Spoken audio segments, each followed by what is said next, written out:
Graça e paz do Senhor Jesus, meu amado, você que está me assistindo aí neste momento, que Deus possa abençoar tremendamente a sua vida.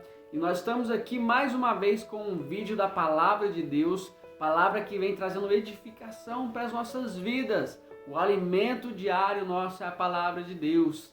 É porque assim como nós alimentamos o nosso corpo físico para ficar forte e saudável, devemos também diariamente alimentar o nosso espírito, para que cresçamos em conhecimento do Senhor Jesus, para que cresçamos espiritualmente e não sejamos mais crianças espiritualmente, mas sejamos adultos, sejamos fortalecidos na fé, fortalecidos na presença do Senhor Jesus, espiritualmente maduros.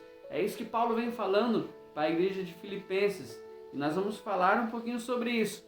Nós vamos falar sobre ser maduros na fé. E há uma coisa que eu aprendi ao longo desses aí mais de 10 anos de conversão. É que muitas vezes nós engajamos num ritualismo, muitas vezes engajamos em algo ritual e esquecemos o espiritual. E estamos ali como máquinas dentro da igreja, estamos ali como máquinas servindo a Deus ali, achando que estamos servindo a Deus, né? E vivemos ali uma ritualidade, vivemos ali como se fossem máquinas, né, produtivas ali e numa rotina que vai nos cansando, e nós precisamos acordar para isso, precisamos ser maduros na fé, precisamos entender que Deus hoje, que o Senhor Jesus Cristo, Ele não quer o nosso sacrifício, não, Ele quer o nosso amor, Ele quer que nós vamos para Ele por amor, não por medo, não é por medo, mas é por amor, por reconhecimento, por reconhecer que Ele me amou de tal maneira que por mais que eu me esforce, eu jamais vou conseguir ser salvo por isso. E é isso que Paulo escreve para a igreja de Filipos. Então eu quero que você abra a sua Bíblia aí comigo, lá em Filipenses, no capítulo número 3, nós vamos falar um pouquinho sobre isso.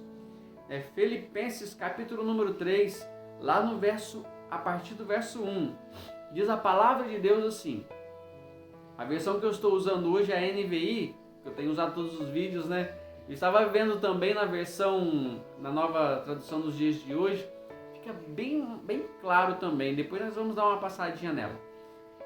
Na versão NVI, diz a palavra do Senhor assim: finalmente, meus irmãos, alegrem-se no Senhor. Escrever-lhes de novo as mesmas coisas não é cansativo para mim, é uma segurança para vocês. Cuidado com os cães, cuidado com esses que praticam o mal, cuidado com a falsa circuncisão, pois nós é que somos a circuncisão, nós que adoramos pelo Espírito de Deus, que nos gloriamos em Cristo Jesus e não temos confiança alguma na carne. Vamos ler agora na tradução NTLH, deixa eu só achar aqui rapidinho, NTLH, que é a nova tradução das linguagens dos dias de hoje. Olha o que diz a palavra: para terminar, meus irmãos, sejam alegres por estarem unidos com o Senhor. Não me aborreço de escrever repetidamente o que já escrevi, pois isso contribuirá para a segurança de todos vocês. Paulo, ele não se importa em falar uma, falar duas, falar três, falar 1000 vezes. Por quê? Porque quanto mais nós ouvimos, mais a nossa fé é acrescentada, mais nós acreditamos naquilo ali. Cuidado com os que fazem coisas más, esses cachorros que insistem em cortar o corpo, porque os que receberam a verdadeira circuncisão fomos nós, não eles. Nós adoramos a Deus por meio do seu Espírito e nos alegramos na vida que temos em união com Cristo Jesus, em vez de pormos a nossa confiança em cerimônias religiosas como a circuncisão. O que Paulo está falando aqui, meu irmão? Paulo está falando aqui com o povo aqui da igreja que pegava no pé ali que tinha que ser circuncidado ao 8º dia, porque se não fosse circuncidado você não era cristão, você não ia para o reino dos céus. E ele colocou isso como, eles estavam colocando isso como uma regra, né, como uma lei. E Paulo vem falando assim, olha, não é bem assim. Não é pela circuncisão, essa falsa circuncisão, porque eles só querem cortar ali e pronto, acabou, e vivem a sua vida de qualquer maneira. Não é dessa forma que funciona. Porque se fosse assim, Paulo, ele era um dos maiores então. Por quê? Porque Paulo, ele era israelita, é o verdadeiro hebreu. Paulo era da tribo de Benjamim. Paulo foi circuncidado ao 8º dia. Quanto à lei, Paulo era zeloso com a lei, ele perseguia a igreja de Cristo, ele perseguia a igreja por quê? Porque ele achava que, não, aquilo que eu acredito está certo, eu acredito que estou certo, e eles estão fazendo errado, esses cristãos aí eles não estão com nada, então vamos descer o couro neles, vamos prender eles. Então Paulo era zeloso com as coisas, com os rituais da igreja, mas Jesus Cristo ele veio quebrando isso aí. E Paulo, quando ele se converte, ele começa a entender, peraí, não é assim. Por mais que eu me esforce, por mais que eu seja bom, por mais que eu faça o bem, por mais que eu contribua, eu posso fazer tudo pelo meu próximo. Se eu não tiver fé no meu coração, se eu não acreditar que Cristo é o Filho de Deus, que Cristo é o Salvador, que Ele morreu por mim naquela cruz, então é em vão do que eu faço as coisas, meu irmão. É em vão. Paulo vem falando aqui que não é pela lei, não é pela minha bondade, mas Paulo vem falando aqui que é pela fé, né? Que é pela fé. Ele vem falando aqui que ele era tão fanático que ele perseguia a igreja de Cristo. E nós vemos hoje, infelizmente, muitas religiões, muita religiosidade, muitas ritualidades dentro da igreja. Pessoas que estão ali para cumprir os seus papéis nos ministérios, pessoas que estão ali para agradar pastores, pessoas que estão ali para agradar a sociedade, pessoas que estão ali porque acham bonito. Meu irmão, isso aí nada vale diante de Deus. Nada vale diante de Deus. Se você vai na igreja só para aparecer, se você está indo na igreja, você está frequentando a igreja só porque você tem que tocar, porque você tem que pregar, porque você tem que fazer isso, meu amado, isso não agrada ao Senhor. Nós devemos entender, precisamos entender, ser maduros na fé, que eu preciso fazer porque eu amo o meu Senhor.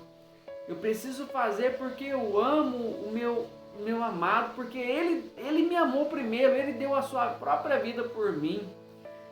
E Paulo fala assim que eu preciso prosseguir em alcançar esse alvo. E as coisas que ficaram para trás, eu sigo adiante.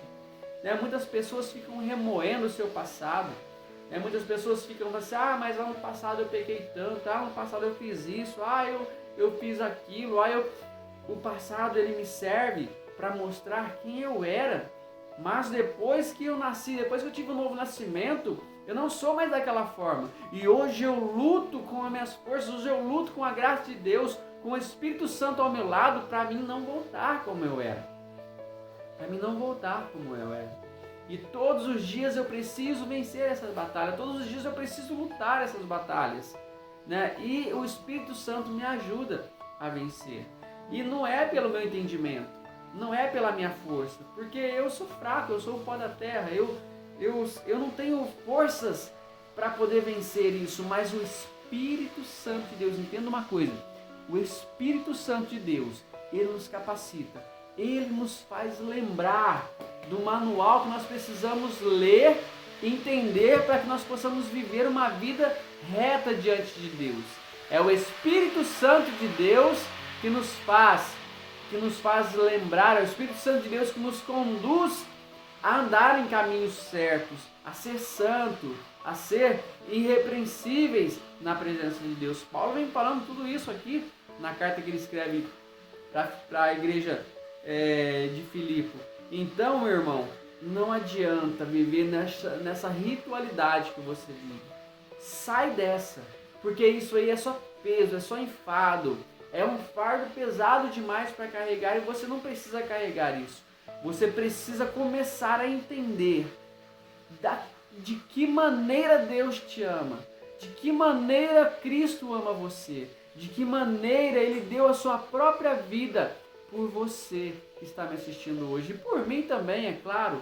Eu preciso ser grato a Ele por isso. Quando nós entendemos isso, meu irmão, quando nós entendemos isso, é uma alegria para nós participarmos do culto, prestar culto a Deus, é uma alegria para nós estarmos reunidos com o povo de Deus, é uma alegria para nós falar do amor de Cristo. Eu costumo dizer sobre isso, sobre dízimos e ofertas também, não vou pregar aqui sobre dízimos e ofertas não, mas eu costumo dizer isso, e quando nós entendemos que foi Jesus, que foi Cristo que nos deu a oportunidade de ter um emprego, de ter saúde e de conquistar aquele pagamento, aquele salário naquele mês, quando eu entendo isso, que foi Ele, eu só fui ali trabalhar, mas Ele que organizou os meios e os fins para que eu pudesse ganhar aquele salário. Então eu sou grato a Deus e eu contribuo com alegria no meu coração, não é com pesar. Por isso que eu falo para as pessoas que estão, aquelas pessoas que estão dando dízimo, você está dando dízimo porque é obrigado, porque a lei manda, porque não esquece isso, meu irmão. Faça isso com alegria no coração e você vai ver Deus retribuir 100 vezes mais na sua vida. E da mesma forma é a vida espiritual sua. Faça com amor, faça com carinho, faça com empenho, faça o melhor que você puder, entendendo que Ele fez por você primeiro. E eu sou grato ao meu Senhor, eu sou grato ao meu Deus, por isso que eu faço essas coisas, por isso que eu prego, por isso que eu evangelizo, por isso que eu participo das coisas da igreja, por isso que eu participo do reino dos céus, porque eu sou grato a Ele. Precisamos entender isso. Que Deus abençoe a sua vida, meu irmão. Nosso tempo está ficando por aqui. Que Deus abençoe a sua vida, que Deus abençoe a sua família e que o Espírito Santo de Deus possa inculcar isso na sua mente, que é por amor a Ele. Eu te amo, meu Jesus. Você possa falar isso para Ele, declarar isso para Ele. Que Deus abençoe a sua vida, em nome de Jesus.